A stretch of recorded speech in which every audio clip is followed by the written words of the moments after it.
ఓం శ్రీం హ్రీం క్లీం గ్లౌం గం గణపతయే నమః. వరవరద సర్వజనం మే వశమానయ స్వాహా. ఓం ఐం హ్రీం శ్రీం శ్రీమాత్రే నమః. శివశక్తైకరూపిణ్యై నమః. ఓం నమః శివాయ. ఓం ఓం ఓం శ్రీ గురుభ్యో నమః. మొగలి చల్ల వేణుగోపాల దత్తాత్రేయ నమః.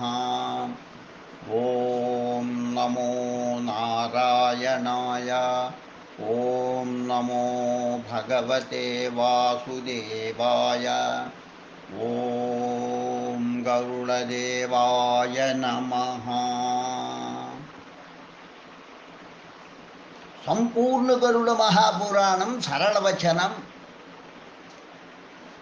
7వ భాగం ప్రారంభం.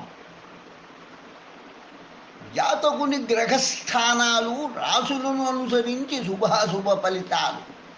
కుజునికి మేషం స్వక్షేత్రం, అట్లే వృశ్చికం కూడా. శుక్రబుధ చంద్రులకు వృషభ మిథున కర్కాటకాలు క్షేత్రాలు.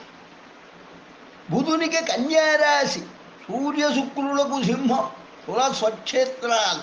బృహస్పతికి ధనుర్మీనాలు, శనికి మకర కుంభరాశులు స్వక్షేత్రాలు. జాతకుని 7వ ఇంట చంద్రుడు శుభకరుడు. శుద్ధ విధియ పంచమి నవమి తిథులలో చంద్రుడు మేలు కలిగిస్తాడు. జన్మలగ్నంలో చంద్రుడు సంతుష్టిని కలిగిస్తాడు. 2వ ఇంట సుఖహాని. చతుర్థంలో కలహం, అష్టమంలో అరిష్టం, తృతీయంలో రాజపూజితం, పంచమంలో శ్రీమూలంగా సౌఖ్యం, నవమంలో ధనవృద్ధి, దశమ ఏకాదశ స్థానాల్లో కార్యసిద్ధి, ద్వాదశంలో మృత్యుపీడ ఫలితాలుగా చెప్పబడ్డాయి. సూర్యుడు ఉదయకాలం నుండి మేషాది రాశులలో ఉండి పగటి వేళ 6 రాశులను, రాత్రి 6 రాశులను చుట్టి వస్తాడు. ఆయా రాశులలో సూర్యుడు ఉండే కాలం లగ్నం అనబడుతుంది. మేషలగ్నంలో పుట్టిన స్త్రీకి సంతానరాహిత్యం, వృషభ లగ్నంలో జన్మించినైతే కామాధిక్యత కలగదు. మిథున లగ్నంలో పుడితే సౌభాగ్యవతి, కర్కాటక లగ్నంలో వ్యభిచారి, సింహలగ్నంలో జాతకురాలికి అల్పపుత్ర సంతానం, కన్యాలగ్నంలో జన్మం సౌందర్యవతి, తులాలగ్నంలో జన్మం జరిగితే ఆ స్త్రీకి ఐశ్వర్యం, రూపం 2 ఉంటాయి. వృశ్చిక లగ్నంలో కర్కశత్వం, అనుర్లగ్నం సౌభాగ్యం, మకర లగ్నం అల్పస్థాయి పురుషునితో పెండ్లి, కుంభలగ్నం స్త్రీ సంతానం అధికం, మీనలగ్నం వైరాగ్యం సన్యాసిని కావచ్చు. మేషం తుల కర్కాటకం మకరం చరరాశులు, వృషభం కుంభం సింహ వృశ్చికం స్థిరరాశులు, మిథునం కన్యాధనస్సు మీనం స్వభావరాశులు. కనుక ప్రయాణాలు యాత్రలు చరచర రాశులు ఉన్నప్పుడు, చరలగ్నాలు ఉన్నప్పుడు నిర్వర్తించాలి. గృహారంభ గృహప్రవేశాలు స్థిర రాశులు, స్థిర లగ్నాలలో చేపట్టవచ్చు. ఇతర శుభకార్యాలు, దేవతల పూజ, వివాహాలు, ఉపనయనాదులు ద్విస్వభావ రాశులు, ద్విస్వభావ లగ్నాలలో ఆచరించవచ్చు. వివిధ స్వభావాలు కలిగిన గ్రహాలు. బుధునిది సౌమ్యం, గురునిది క్షిప్రం, శుక్రునిది మృదు స్వభావం, రవిది ధ్రువ సూటి స్వభావం, శనిది దారుణ ప్రకృతి, బుధునిది ఉగ్ర స్వభావం, చంద్రుడు సమతుల్య స్వభావం గలవాడు. ప్రయాణాలకు, ఇతర శుభకార్యాలకు శుభాశుభవారములు. వారములు ఫలితం ఇవ్వగల కార్యం. ఆదివారం గృహారంభం, నూతన సంస్థల ప్రారంభం. సోమవారం అగ్నికార్యాలకు, రాజ్యాభిషేకాలకు ఉత్తమం. మంగళవారం యుద్ధ దిగ్విజయ యాత్రలకు మంచిది. బుధవారం గురువారం యాత్రలకు, ప్రయాణాలకు శుభదాయకం. వస్త్రాది అలంకారాలకు మంచిది. శుక్రవారం గృహప్రవేశం ఉత్తమం. కన్యాదానం, గజారోహణం. శనివారం వాహనం ప్రారంభం, యుద్ధ సన్నాహం. భాగ్యమి, షష్ఠి, ఏకాదశి ఈ 3 నందాదిథులు. ద్వితీయ, సప్తమి, ద్వాదశి ఈ 3 భద్రాదిథులు. తదియా అష్టమి త్రయోదశి 3 జయాతిథులు, సవితి నవమి చతుర్దశి 3 రిక్త తిథులు, పంచమి దశమి పూర్ణిమ ఈ 3 విశిష్ట తిథులు. రిక్త తిథులలోనూ భద్రతిథుల్లోనూ శుభకార్యాలు చేయరాదు. నర నారీ లక్షణ విచారం. శ్రీహరిరువాచ నరస్త్రీ లక్షణం వక్ష్యే సంక్షేపాక్షృణు శంకర అశ్వేనినౌ మృదుతలౌ కమలోదర సన్నిభౌ. శంకర, ఇప్పుడు స్త్రీ పురుషులకు సంబంధించిన శరీరాంగాలను బట్టి శుభాశుభ లక్షణ చర్చ సంక్షిప్తంగా వినిపిస్తాను. మృదువుగా ఉండి కమలం వలె ఆకృతి కలిగిన చెమట పట్టని అరికాళ్ళు అరిచేతులు గలవారు, రక్తవర్ణంలో మాంసమూర్తితో ఎత్తుగా ఉండే పాదాలు గలవాడు ప్రభు అవుతారు. కాలి వ్రేళ్ల మధ్య సొందు ఉండక ఒకదానినొకటి అంటిపెట్టుకున్నట్లుగా ఉండటం ఐశ్వర్యవంతులకు లక్షణం. పాదాలపై ఉబ్బిన నరాలతో పార వంటి ఆకృతిని కలిగిన పోలిన గోళ్లతో ఉండేవారు దరిద్రులవుతారు. పాపము మెచ్చిన ఇటుక కాల్చబడినది రంగులో పాదాలుండేవారు బ్రహ్మహత్యాదులకైనా వెనుదీయరు. తెల్లని పాదాలున్నవారు భోజన ప్రియులుగా గలరు. కాలిపొటన వ్రేలు ఉన్నతంగా ఉండటం, వికృతంగా ఉండటం భాగ్యహీనతను సౌఖ్యరాహిత్యాన్ని సూచిస్తుంది. కాలివ్రేళ్లలో సూక్ష్మపు వ్రేలు కంటే బొటన వ్రేలు చిన్నదిగా ఉంటే ఈ సౌఖ్యం అధికం. చిటికన వ్రేలు పొడుగ్గా ఉంటే బంగారం ప్రాప్తి. తొడలు చిన్నవిగా ఉంటే సంపద. కానీ తొడలపై రూమాలుంటే ధనం నిలబడదు. గోళ్ళు పుచ్చినట్లుగా ఉంటే శీలరాహిత్యం. పొడువుగా మోకాళ్ళున్న వాళ్ళు ప్రభువులు కాగలరు. నడక ఏనుగు సింహం హంసల గమనాన్ని పోలి ఉంటే ధనవంతులు పుత్రవంతులు అవుతారు. అమున్నతమైన భుజాలు గలవారు, ఉత్తుంగ వక్షం గలవారు రాజుతో సరిసాటి రాగల ఉన్నత పదవులను అధిష్ఠిస్తారు. ఎద్దుమెడ వంటి పుష్టిగా గల మెడ ఉన్నవారు సూర్యుడు. లేడి మెడతో పోల్చదగిన మెడ కలిగి ఉంటే పిరికివారవుతారు. మెడ శుష్కించినట్లుగా ఉంటే దరిద్రులని భావన. ఎత్తుగా ఉండే అరచేయగలవారు అది పచ్చరంగులో ఉంటే జీవితంలో ఏదీ సాధించలేరు. గోతుల వంటి లోతు భాగాలున్న అరచేయగల వారికి పిత్రార్జితం దక్కదు. అరచేయి నీలంగా కానీ నలుపు రంగు కానీ ఉంటే మత్తు పదార్థాలు సేవించేవారు అవుతారు. ఉత్తమ జాతి గజము యొక్క తొండం ఆకృతిలో ముఖం ఉంటే అది రాజవదన లక్షణం. సింహం ముఖం చోర లక్షణం. గొర్రె కోతి వంటి జంతువుల ముఖాకృతి ధనవంతుల లక్షణం. చిన్న ముఖం పాపాత్మలను సూచిస్తుంది. ఏదేమైనా పురుషుని ముఖం శ్రీవదనమంత కోమలంగా రోమరహితంగా ఉండరాదు. దీనికి తోడు కనులు వాలినట్లుగా ఉంటే నపుంసకుడవుతాడు. పొడుగ్గా తలభాగం ఉంటే దరిద్రుడు కాగలడు. గోళాకృతితో సమానమైన పొడవు పెడల్పు గల తల సౌఖ్యవంతునికి ఉంటుంది. శిరస్సు చక్రాకృతిలో ఉంటే రాజు కాగలడు. కోమలమైన కాటుక రంగు కేశములున్నవాడు సకల శుభములు పొందగలడు.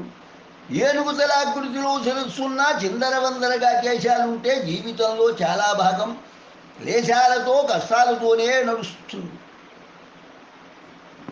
కన్య శుభలక్షణాలు. శ్రీహరిరువాచ ఏ కన్య యొక్క కేశములు ఉంగరాలు తిరిగి ఉంటాయో, ముఖం మండలాకారంలో ఉంటుందో, నాభి దక్షిణావర్తం కుడివైపు లోతుగా ఉంటుందో అట్టి కన్య వల్ల కులం ఉద్ధరించబడుతుంది. ఏ కన్య యొక్క శరీర ఛాయ బంగారు వర్ణమయమో 1000 మంది స్త్రీలు ఆమె ఒక్కతే పతివ్రత అనిపించుకుంటుంది. కేశములు ఒక్క గతిలో ఉండి తైల సంస్కార రహితమా, నేత్రాలు మండలాకృతిలో ఉంటాయో అటువంటి కన్యను వెళ్ళాడిన పురుషునికి మరణమైనా సంప్రాప్తింపవచ్చు, లేదా చిరకాల దుఃఖితుడై జీవించవచ్చు. కన్యా సాముద్రిక వైఖరిని అనుసరించి చంద్రబింబం లాంటి ముఖం, ఉదయ సూర్యుని కాంతిని పోలిన అరుణిమతో కూడిన దేహఛాయ, విశాల నయనాలు, ఎర్రని బింబపలహాలను పోలిన అధరాలు ఉన్న కన్యాకామణి చిరకాలం సుఖభోగాలను అనుభవించగలదు. రేఖాభిర్బహుభిః క్లేశం స్వల్పాభిర్ధనహీనత రక్తాభిః సుఖమాప్నోతి కృష్ణాభిః ప్రేష్యతాం వ్రజేత్. ఏ కన్య యొక్క హస్తంలో అధికంగా రేఖలుంటాయో ఆ కన్యకు మున్ముందు జీవితంలో కష్టాలు అధికం. తక్కువ రేఖలున్నా ధనహీనత సంభవం, అనగా సమతుల్యంగా తగినన్ని రేఖలుండాలని భావం. ఈ రేఖలు రక్తవర్ణంలో ఉంటే సుఖంగాను, నలుపు రంగులో ఉంటే కష్టాలు పడే దాస్య వృత్తిలోనూ జీవనం గడుస్తుంది. కానీ లలాటంపై త్రిశూల రేఖ ఉంటే అటువంటి లలామణి దాసదాసీజనం చేత సేవలను పొందేరాని కాగలదు. నడిచేటప్పుడు రెండు కాళ్ళ అనామిక చిటికన విరళ్ళు నేలకు తగలకుండా ఉంటే ఆ కన్య భర్తృ వినాశిని జారిని అవుతుంది. ఇంకా ఇటువంటివే శ్రీహరినోడ వచింపబడినవిగా సూతుడు చెప్పిన కన్యాసాముద్రిక లక్షణాలు నవీన కాలపు కొలబద్దల రీత్యా అనాగరికంగాను వాస్తవ దూరంగాను దోచే అవకాశాలున్నాయి. పైగా ఇవి భగవంతుడు చెప్పినట్లుగా ఇక్కడ పురాణాల్లో చోటు చేసుకోవడం. అటువంటి సృష్టినే అతడు ఎందుకు చేసినట్లు సలక్షణంగా సృష్టించవద్దు కదా అనే సందేహం ఉదయిస్తుంది. తరచి చూడగా కాలక్రమాన్ని అంశాలన్నీ ఎవరి వల్లనూ క్షేత్రపడి ప్రక్షిప్తాలుగా పురాణంలోకి ప్రవేశించాయనిపిస్తుంది. వ్యాసుడినో సూతుడినో శంకించడం మా ఉద్దేశ్యం కాదు. శాస్త్రం పేరిట చోటు చేసుకున్న అంశాలతోనే మా విభేదం. విజ్ఞులు ఆలోచించదరుగాక. వ్యాఖ్యాత సాముద్రికం ప్రకారం స్త్రీ పురుషుల లక్షణాలు భూత భవిష్యత్ వర్తమాన కాలాల సూచికగా స్త్రీ పురుషులకు సంబంధించి సాముద్రిక లక్షణాలు ఇట్లా ఉంటాయని సూతుడు వివరించాడు. నడిచేటప్పుడు పాదాలు సరిగ్గా అడుగుబడనివ్వక విషమంగా ఉంటే లేదా సాధారణమైన కాషాయ రంగులో ఉంటే ఆ పురుషుల వల్ల వంశనాశనం. శంకువాకృతిలో ఉండే పాదాలు బ్రహ్మహత్యాపాదకుడు అవుతాడని శాస్త్రం. అందరాని స్త్రీ పొందును అభిలషించే వారి పాదాలు ఇలాంటివే. తొడలు ఏనుగు తొండాన్ని పోలి ఉండాలి, శుభదాయకం. గుంటనక్క తొడల్లాంటి పలకలు గల తొడలు దారిద్ర్యహేతు. సింహం వంటి నడుము ప్రదేశం కటిభాగం ఉంటే రాజత్వం. వానరం కటిని పోలి ఉంటే ధనహీనత. చేప ఉదరం లాంటి సమతలమైన పొట్ట, విశాలమైన బుడ్డు గలవారు ధనవంతులు, సుఖజీవనులు. లోతైన బుడ్డు ఉంటే కష్టాల ప్రాప్తి. పొట్ట మీద దట్టంగా రోమాలుంటే ధనం నిలువదు. మృదువుగా కొద్దిగా రోమాలు గల వారికి రాజ్యాధికార పదవీ యోగం. బుధస్కందాలు సమున్నతంగా ఉంటే భోగిగాగలరు. జారిన గూళ్ల సందులు గలవారు దరిద్రంతో జీవిస్తారు. పలక వంటి గంటాకృతి నిర్ధనులను సూచిస్తుంది. రక్తనాళాలు పైకి ఉబ్బి కనిపించేలా ఉంటే సుఖజీవన ప్రాప్తి. కంఠం పొడుగుగా ఉంటే భోజన ప్రియత్నం. శంఖం లాంటి మెడ గల వారికి భోగభాగ్య సిద్ధి. రోమరహితంగా ఉండే పిరుతులు గలవారు శుభలక్షణ సమన్వితులు. రోమాలతో ఆవృతమైతే దారిద్ర్యంతో బసపడేవారవుతారు. ఆజానుబాహు గలవారు మోకాళ్ళందేటంతగా చాచిన చేతులు గలవారు రాజులు కానీ దత్తమానులు కానీ కాగలరు. తొడల వరకు మాత్రం చేతులు దాచినప్పుడు ఉన్నట్లయితే నిర్ధనులు. భుజాలు ఏనుగు తొండాన్ని పోన్నట్లుగా ఉంటే శుభచిహ్నం. బల్లప్రభుగా చేతి వ్రేళ్లు గలవారు మృత్యులుగా జీవిస్తారు. పొడవైన వ్రేళ్లు ధనరాహిత్యాన్ని సూచిస్తాయి. కొరసగా ఉండే వ్రేళ్లు మేధావుల లక్షణం. పులిపంజాను పోలినారు చేయగలవారు ధైర్య సాహసవంతులు. వానరహస్తాన్ని పోలినట్లుగా ఉంటే బలం లేనివారు పిరికివారుగా ఉంటారు. అరచేతులు గోళాకృతిలో లోతుగా ఉండాలి. అపార ధనవంతుల చిహ్నం ఇది. అరచేయి సమున్నతంగా ఉంటే దాత అవుతారు. అణిగిపోయినట్లుగా ఉంటే పిత్రార్జితం నిలబడదు. ప్రసక్తి మీదనే జీవితం వెళ్ళదీస్తారు. అరచేయి ఎగుడుదిగుడుగా ఉన్నవారిది అస్తవ్యస్త జీవనం. కఠోరమైన మనస్తత్వం కలిగి ఉంటారు. లక్కవలి ఎరుపు రంగు అరచేతులు గల వారిది రాజభోగం. పసుపు రంగులో ఉంటే వ్యభిచార వృత్తి. స్త్రీ పురుషులిద్దరికీ ఇది వర్తిస్తుంది. అరచేయి గరుగ్గా ఉంటే ధనశూన్యత, మృదుత్వ భోగం. గోళ్ళు ఊక పుట్టు రంగులు ఉన్నవారికి పుంసత్వలోపం. ఏలకైతే వంధ్యత్వం, సంతానహీనత. రాగివర్ణపు గోళ్ళు గలవారు ప్రభువులు కాగలరు లేదా అధికార ప్రాప్తి సూచితం. రంగు విరిగినట్లు గోళ్ళున్నవారు వితండవాదన చేస్తారు. వీరి వాగ్ధోరణే ఖండించేట్లుగా ఉంటుంది. బొటన వ్రేలికి ధాన్యపు కింద గుర్తు ఉంటే భూస్వామి కాగలరు. అరచేతిలో 2 మీనరేఖలుంటే యజ్ఞకర్త, హోత కాగలరు. చేప పృచ్ఛలు తోక గుర్తు ఉన్నవారు విద్వాంసులు.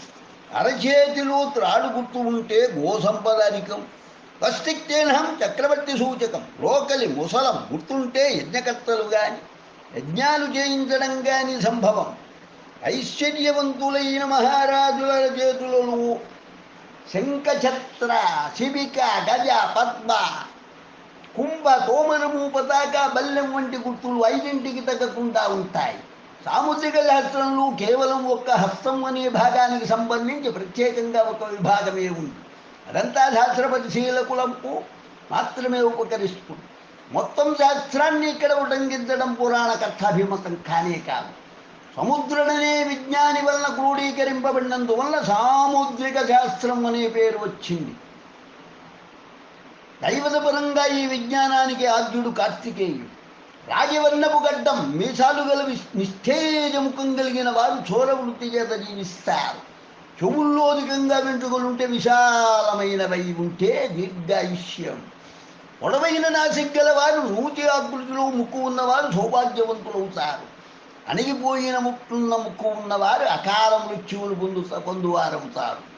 కొద్దిగా కుడివైపు ముక్కు వంగినట్లుంటే క్రూరులు. ఎండ్రకాయ వంటి నేత్రాలు ఉన్నవారికి ఇదే ఫలితం. పద్మపత్రాలు లాంటి కన్నులు గలవారు, మెరిసే కన్నున్నవారు భోగభాగ్య జీవనులు. అర్ధచంద్రాకృతిలోను విశాలంగాను ఉండే నుదురు ఆచార్య అధ్యాపకత్వాన్ని సూచిస్తుంది. 3 రేఖలు గల నుదురు గలవారు దీర్ఘాయువులు. రేఖలు విరిగినట్లుగా లలాటం పైన ఉంటే వ్యభిచారులు. నాభి, స్వరం, స్వభావం గంభీరంగా ఉండి, ముఖం వక్షస్థలంలో లలాట భాగం విశాలంగా ఉండి, దంతాలు, కేశాలు, కోళ్ళు వెడల్పుగా ఉండి, పాదాలు శంఖాకృతిలో ఉంటే మంచి సాముద్రిక లక్షణాలు సంతరించుకున్నవారుగా గుర్తింపబడతారు. వీరి విషయంలో చెమటబట్టని అరికాడు శుభదాయకం. నానాలపై వెంట్రుకలుండుట, జారినట్లున్న వట్ట సంపద కలిగి ఉండుట, నడిచేటప్పుడు శబ్దం వెలువడుట, చెవులు కళ్ళు చిన్నవిగా లోతుకు వెళ్ళినట్లుండుట స్త్రీకి అశుభకారకం. పవన విజయవాది వందన. సూతము వాచ. శ్రీహరి వల్ల తాను గ్రహించిన దేహ నిర్ణాయక సర్వోదయ శాస్త్రం మహాదేవుడు పార్వతికి వినిపిస్తున్నాడు. ముక్కు యొక్క దక్షిణ రథనం కుడివైపున నుండి పింగళ నాడి నుండి శ్వాస ప్రవహించే వేళ అగ్నితత్వాధిపతిగా కుజుడు, పృథ్వీతత్వాధిపతిగా సూర్యుడు, జలతత్వాధిపతిగా శని, వాయుతత్వాధిపతిగా రాహువు ఉంటారు. ఎడంవైపు రంధ్రం నుండి శ్వాస ప్రవహించే వేళ ఇడా నాడి నుండి అగ్నితత్వం బృహస్పతికి, పృథ్వీతత్వం శుక్రునికి, జలతత్వం బుధునికి, వాయుతత్వం చంద్రునికి వర్తిస్తుంది. ఇడానాడి నుండి శ్వాసిస్తే ఆ కాలంలో తీర్థయాత్రలు, రాజదర్శనం, ధ్యానం, వాణిజ్యం మొదలైన కర్మలాచరించాలి. పింగళ నాటి నుండి శ్వాసించే వేళల్లో ప్రశస్తమైన కార్యాలేవి చేపట్టరాదు. పాపగ్రహాల ప్రభావం అధికం. సర్వోదయ శాస్త్రంలో ఇలాంటి అంశాలు విస్తారంగా చెప్పబడ్డాయి. మరొక అంశం ప్రస్తావిస్తాను. నాభేరదస్తాద్య కంద అంకురాస్తత్ర నిర్గతా ద్విసప్తతి సహస్రాణి నాభిమధ్యే వ్యవస్థితో. శరీరంలో వివిధాకృతులు అనేక నాడులు సువిస్తారంగా వ్యాపించి ఉంటాయి. అయితే ఇవన్నీ ప్రారంభ స్థానమైన నాభిక క్రింది భాగంలో గల మూలకందం, మూలాధార చక్రం నుంచి బయలుదేరుతాయి. ఇవి మొత్తం 72,000 సంఖ్యలో ఉంటాయి. ఇంతకుముందు చెప్పిన నామ, ఇడ, దక్షిణ పింగళ నాడులతో పాటు మధ్యమ సుషుమ్న నాడి కూడా ప్రధానమైనది. ఇవి వరుసగా చంద్ర, సూర్య, అగ్నితత్వాలకు ప్రతీకం. సుషుమ్న నాడి కాలరూపాన్ని వ్యవహారం. సుషుమ్న నాడితో శ్వాస తీసుకునే వేళ శుభాశుభ కర్మలేవి చేయరాదు. రసశాస్త్రంలోని ఈ నాడులలో శ్వాస ప్రవాహం ముఖ్యంగా గమనిస్తారు. శుభాలకు సంబంధించి ఎవరైనా ప్రశ్నలు సంబంధించినప్పుడు నాడీ జ్యోతిషవేత్తలు అడిగేవారి నాడీ శ్వాస ప్రవాహ స్థితిని బట్టి ఇడా నాడి అయితే శుభ ఫలితం, పింగళ నాడి అయితే కార్యానుకూలత లేవి, సుషుమ్న నాడి అయితే యోచించి తగు జాగ్రత్త తీసుకొని తలచిన పనిలో తలదూర్చరాదని చెప్పవలసి ఉంటుంది. అనగా నిదానించి పని చక్కబెట్టుకోవాలి. నాడీ నిదానంతో పాటు ప్రశ్నలు అడిగే వారి గొంతు నుంచి వారి యొక్క స్వరం ఏ వైపు నుండి వస్తుందో శాస్త్రం క్షుణ్ణంగా అధ్యయనం చేసిన వారికి తెలుస్తుంది. ఉదాహరణకు, ఎవరైనా రాజు దండయాత్ర విషయమై తనకు శుభం జరుగుతుందా, విజయం సిద్ధిస్తుందా అని ప్రశ్నించినప్పుడు సర్వోదయ ప్రశ్న శాస్త్రంలోని సూక్ష్మాంశాలను మేళవించి పరిశీలించాలి. ఏ దిశలో ప్రశ్న వేసేవారు కూర్చొని ఉన్నారో చూడటం. దేశాదిరాజుల స్థిర చరస్థితి ఉచ్ఛ్వాసంగా శ్వాస తీసుకునే తీరు, ఇడానాడిలో శ్వాస ప్రవాహం గమనిస్తే శుభం జరుగునని సూచించాలి. శుభం భూయాత్ లోకా సమస్తా సుఖినో భవంతు. లోకా సమస్తా సుఖినో భవంతు. లోకా సమస్తా సుఖినో భవంతు. ఓం శాంతి శాంతి శాంతి. స్వస్తి. సంపూర్ణ గరుడ మహాపురాణం సరళవచనం 7వ భాగం సంపూర్ణమైనది. స్వస్తి.